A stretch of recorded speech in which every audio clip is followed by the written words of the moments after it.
This ordinary cemetery in Derby is home to something very special. In October, I came here to witness the dedication ceremony for 2 official grave markers to British veterans of the American Civil War. An estimated 50,000 British men participated in the Civil War, but their contribution has often been ignored. These grave markers are official United States memorials, the same as those in Arlington National Cemetery. They mark a formal recognition of service which has sadly been neglected for many years. When these soldiers returned home, there was very little fanfare and no official recognition of their contribution. They had to organise veterans associations and events themselves. The London branch of Civil War veterans was founded in 1910 by John Davis, one of only 2 survivors of the USS Tulip explosion in 1864. At the 4th of July reunions, the dwindling number of veterans reunited to reminisce and share war stories. One of the men on these memorials is Sam Huff, believed to be the last Civil War veteran to die in the UK. Famous last veterans of the war include Union soldier James Hard, who died in 1953 aged 109. But the last British veteran is hardly ever mentioned. When Sam Huff died in 1940, aged 92, he had witnessed the transformation of warfare from cavalry and muskets to tanks and aeroplanes. He was born in Derby in 1848. 2 years later, his family emigrated to the US and settled in Brooklyn.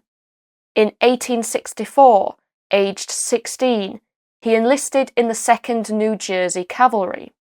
He saw action at the Battle of Egypt Station, Spanish Fort, and Fort Blakely.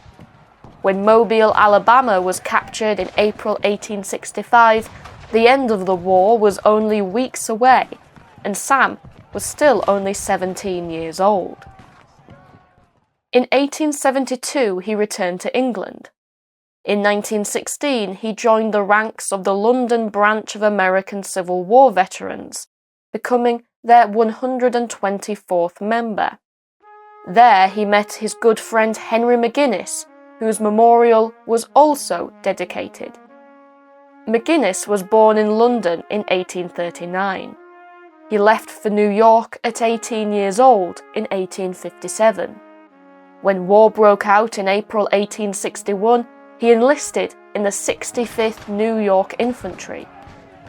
He served throughout the conflict, his regiment participating in battles at Yorktown, Antietam, Fredericksburg, Gettysburg, Cold Harbor, and Appomattox Courthouse. In 1864, a bullet grazed his shoulder. Although not a serious wound, it left a permanent scar. When he returned to Britain in the 1880s, it was only 20 years since the end of the war, and the scars were more than physical. In Derby, he gave a speech titled "War, Its Demoralization and Cost." When he died in 1916, Sam Huff paid for the funeral, and John Davis, founder of the London branch, travelled to pay his respects. It is believed that over 700 British soldiers and sailors of the American Civil War are buried in UK cemeteries, and it's only in recent years that their contribution has been properly explored.